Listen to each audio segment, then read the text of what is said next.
Salam sejahtera, terima kasih karena bersama dengan saya di Nazilin Unity Channel. Tanpa maki hamun pun, ceramah pemimpin Kerajaan Perpaduan bawa slide PowerPoint dipuji. Dalam kempen pilihan raya, seakan-akan budaya maki hamun, budaya hentam koromok, budaya mengecil-ngecilkan orang sudah menjadi seperti duri dalam daging, sudah menjadi seperti nafas dalam kempen. Hampir semua orang guna, tapi yang paling kerap guna ialah Anda tahu siapa mereka. Kalau tiada isu 3R, isu maki hamun yang mereka akan guna. Itu saja yang mereka boleh jual, macam mana? Dan lebih teruk lagi, hanya isu popular yang mereka selalu guna. Nak cari modal baru, tak dapat fikir. Tanpa maki hamun, ceramah Timbalan Menteri Peralihan Tenaga dan Transformasi Air, Akmal Nasrullah Muhammad Nasir meraih pujian orang ramai. Semalam beliau yang juga pengarah strategik Parti Keadilan Rakyat PKR berucap berserta dengan slide PowerPoint. Dalam ceramah perpaduan pilihan raya PRK Sungai Bakap di Padang Lalang, beliau mengetengahkan isu air yang membelenggu sejak beberapa tahun lalu. Akmal menjelaskan bahawa sumber air sedia ada dari utara, iaitu seberang perai utara terlalu jauh. Sehubungan itu, beliau mengemukakan cadangan penyelesaian dengan menyambung paip dari selatan, iaitu Perak, sebagai sumber air baharu serta pembinaan loji air baharu. Rata-rata tertarik dengan pendekatan dan pengisian ceramah yang dibawa oleh Akmal itu. Kata netizen, tahniah Akmal Nasir, bawa politik matang dan berinformasi ke Malaysia. Beginilah sepatutnya ceramah dibuat. Very informatif, jelas dan mudah difahami. Syabas YB Akmal, kata mereka. Buat slide terus, puas. Mantap mentor, menteri. Demikian antara komentar pengguna media sosial. Saudara-saudara sekalian, baru bercakap tentang kualiti pemimpin di Malaysia ini. Ada pemimpin di Malaysia ini nak buka PowerPoint pun tak tahu. Anda tahu siapa orang itu, tapi bercita-cita nak jadi Perdana Menteri lah, bercita-cita menjadi menteri lah, bercita-cita nak membangunkan negeri lah, tapi nak guna PowerPoint pun tak pandai. Dan yang lagi teruk lagi ialah mereka hanya tahu bercakap tapi tak tahu fakta-faktanya. Kebanyakan kali orang berkempen ini dia bawa isu yang orang pun tak faham apa yang dia cakap. Pernah jugalah kita mendengar ceramah-ceramah orang waktu pilihan raya kan. Saya pernah mendengar ceramah orang secara terbuka di sebuah dewan terbuka. Yang saya hairan, dia seakan-akan syuk sendiri. Berucap, berkempen syuk sendiri. Kita yang mendengar tengah-tengah, tak tahu pun apa dia cakap. Yang kita dengar, dia nak menang. Tapi bila dia bentangkan masalah rakyat, janji-janjinya, satu benda pun tak masuk akal. Satu benda pun tak dapat kita hadam. Kerana dia hanya hantam kromok. Dia kata nak kayakan daerah kita. Tapi tiada pun intervensi atau jalan penyelesaian yang dicadangkan. Dia hanya balik-balik kata, dia janji nak kayakan, dia janji nak kayakan. Tapi tak pula ada apa-apa intervensi yang boleh dia buat. Itulah calon cap katak. Itulah calon cap ayam tak berguna tin kosong. Tapi kita memuji sikap yang dibawa oleh Akmal Nasrullah yang mana menggunakan back to basic, iaitu menggunakan PowerPoint. Slide PowerPoint ini mudah, semudah-mudah untuk diguna, mudah lagi untuk difahami. Inilah kempen yang kita sukai, mudah dan dapat difahami. Salam sejahtera. Mulanya mahu malukan kerajaan pimpinan Anwar Ibrahim. Mulanya nak malukan kerajaan Pulau Pinang. Tapi akhirnya perkara itu telah memalukan diri sendiri. Cuba ajar itik berenang, rupa-rupanya sendiri tak pernah berenang. Cuba nak malukan orang, rupa-rupanya sendiri malukan diri sendiri. Nak tuding orang lain, rupa-rupanya ada 4 jari, 3 jari lagi menuding diri sendiri. Ini semua berkait dengan isu air, yang mana Tuan Ibrahim Tuan Man cuba menemplak kerajaan persekutuan, kerajaan negeri Pulau Pinang. Namun, ini jawapan Rafizi yang paling padu, yang pastinya memalukan diri sendiri Tuan Ibrahim. Apa Tuan Ibrahim buat masa jadi menteri? Itu suara Rafizi terhadap Tuan Ibrahim. Ketika Perikatan Nasional rancak menghentam kerajaan persekutuan dengan isu air sebagai naratif kempennya, timbalan Presiden PKR, Rafizi Ramli tampil memulangkan paku buah keras kepada rakan sejawatnya daripada PAS, Tuan Ibrahim Tuan Man. Menteri Ekonomi itu membalas serangan pembangkang berkaitan isu bekalan air di Sungai Bakap dengan mempersoalkan mengapa timbalan Presiden PAS itu mengabaikan masalah itu ketika menjadi Menteri Air dan Alam Sekitar, ketika Perikatan Nasional mentadbir negara selama 33 bulan. Coba kita tanya, yang menjadi Menteri Air dulu tu siapa? Anda jawablah sendiri. Jawapannya Tuan Ibrahim Tuan Man. Bukan Pakatan Harapan, bukan juga Barisan Nasional, bukan kita daripada Kerajaan Madani.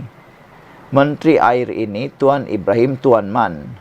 Jadi kalau kita tahu yang Sungai Bakap ini yang dijadikan isu suruh lawan kerajaan kerana calon kita kononnya masalah air tak diselesaikan, itu masalah engkaulah dulu kau Menteri Air, kata Rafizi, menemplak Tuan Ibrahim Tuan Man.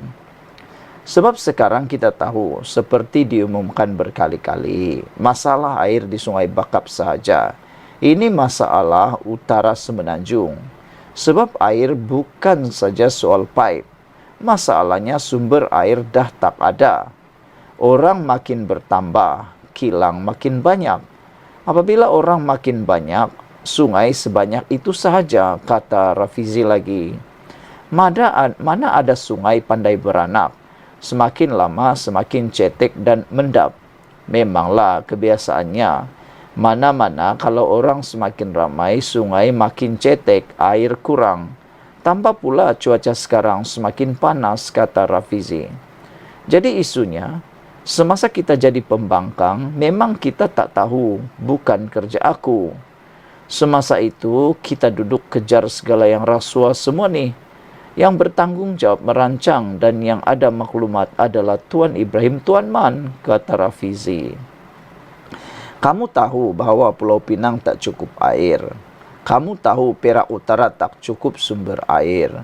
Kamu ada kuasa, apa kamu buat semasa jadi Menteri Air? Soalnya ketika berceramah di Kampung Padang Lalang, Simpang 4 malam tadi. Turut hadir calon Pakatan Harapan Johari Arifin, Naib Presiden PKR Nurul Izzah Anwar, Setiausaha Agung PKR Saifuddin Nasution Ismail, dan Ketua Menteri Pulau Pinang Chow Kun Yew. Untuk rekod, pada Julai lalu kerajaan dilaporkan bersetuju menyalurkan peruntukan bagi projek penyaluran air di Sungai Perak ke empangan Bukit Merah yang sebahagiannya akan digunakan untuk pembekalan air terawat ke Pulau Pinang. Ia akan disalurkan melalui projek pembangunan Taman Perindustrian Hijau Bersepadu Kerian KIGP yang melibatkan kawasan seluas 1,000 ekar dengan anggaran peruntukan 4 bilion ringgit. Rafizi berkata masalah itu gagal diselesaikan ketika Perikatan Nasional menjadi kerajaan walaupun mempunyai maklumat, tanggung jawab dan kuasa. Sebaliknya, kata menteri itu, Kerajaan Madani mengambil langkah awal ketika melihat keseluruhan masalah air di seluruh Malaysia. Jadi, kalau Perikatan Nasional jadi kerajaan persekutuan 33 bulan, kalau dia dah buat keputusan dulu lagi selesai, hutang dia berhutang, wang dia ambil, tapi kita tak nampak pergi mana wang itu, dan dia sebagai Menteri Air sampai ke sudah tak selesaikan masalah itu, kata Rafizi. Tak sampai 1 tahun Kerajaan Madani ambil alih, tanpa ada PRK Sungai Bakap pun, Anwar Ibrahim suruh Jadi saya kena ikut. Ini dah berlaku lama dan saya ingat awal tahun lagi. Semasa kita melihat keseluruhan masalah air di Malaysia. Yang bising di Kelantan pun kita sedang selesaikan. Yang tak bising sangat di utara tapi berlaku pun kita dah buat peruntukan, kata Rafizi lagi. Jadi sekali lagi saya nak tanya Tuan Ibrahim Tuan Man.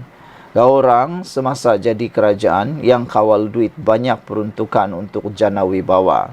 Kenapa kamu Menteri Air tak tolong penduduk di sini? Sekarang baru nak datang jadi penghasut, kata Rafizi lagi. Saudara, beberapa komen daripada netizen berkait isu ini mengatakan, inilah level menteri, tahap level menteri pembangkang, katanya. Pak Ibrahim tahu tadah air saja, kata salah seorang netizen di ruangan komen. Mr. Sakau kata, nak air ke nak isleh?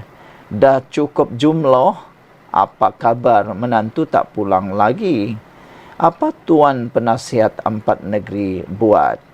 Kalau kali ini Madani menang Sungai Bekap, katanya. Betul kata Rafizi, kata Laim Guna. Apa Tuan Ibrahim buat semasa dia jadi menteri? Tapi siapa pula adun di situ waktu itu? Kes air ini isu negeri. Kalau isu ini dibawa ke pihak menteri, baru kita boleh suruh Tuan Ibrahim nak jawab. Dah pun, kata beliau. Alahai Kelantan, hampir semua adun dari PAS pun, kata AKJ.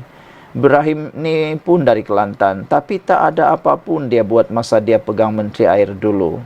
Kamu ni memang memaki hamun, kenapa otak dah masuk air ke, kata AKJ.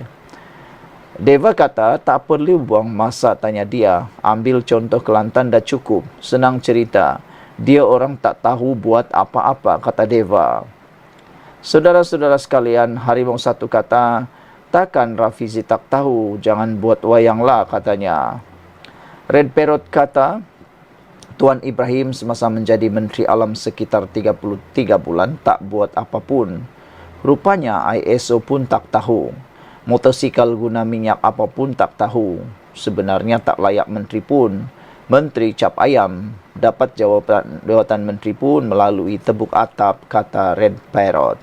Sekian untuk kali ini. Jangan lupa tinggalkan komen anda, tekan butang subscribe. Bye-bye. Salam sejahtera.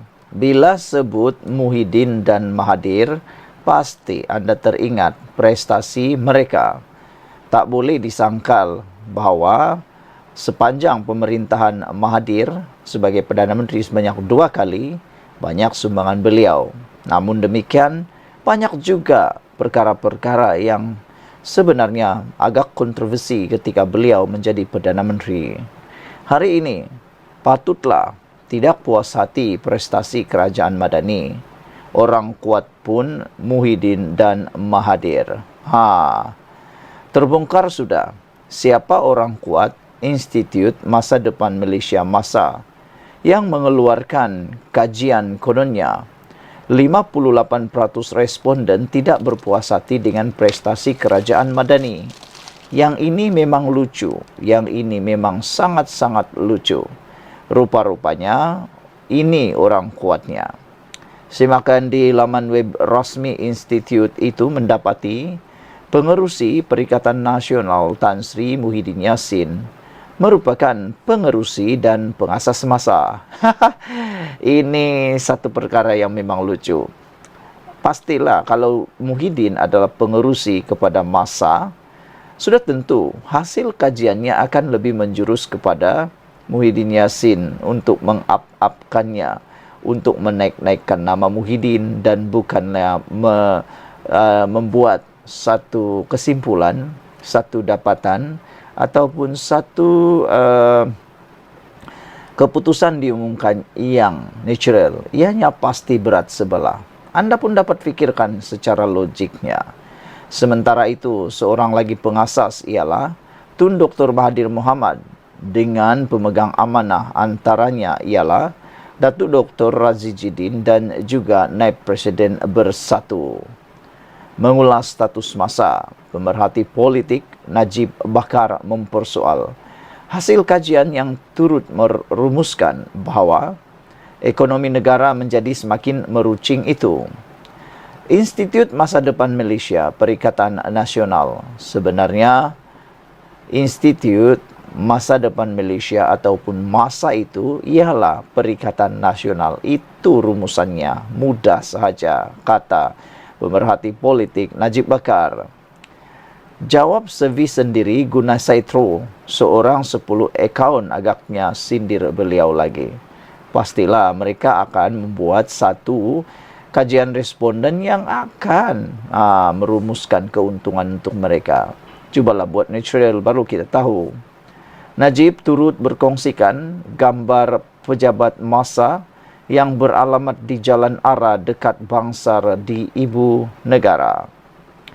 MASA mendakwa kajian yang dijalankan melibatkan 1,920 responden berumur 18 tahun ke atas di Semenanjung Malaysia.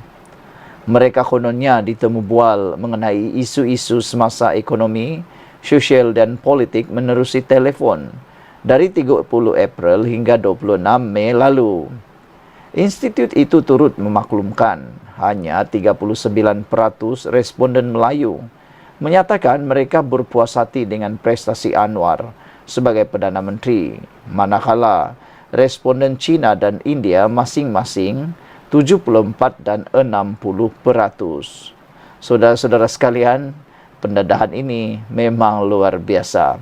Akhirnya, tembelang sebenar konon kajian MASA ini adalah, ini dia, orang kuat Muhyiddin dan Mahathir patutlah tak puas hati prestasi kerajaan Madani. Jumpa lagi, bye-bye.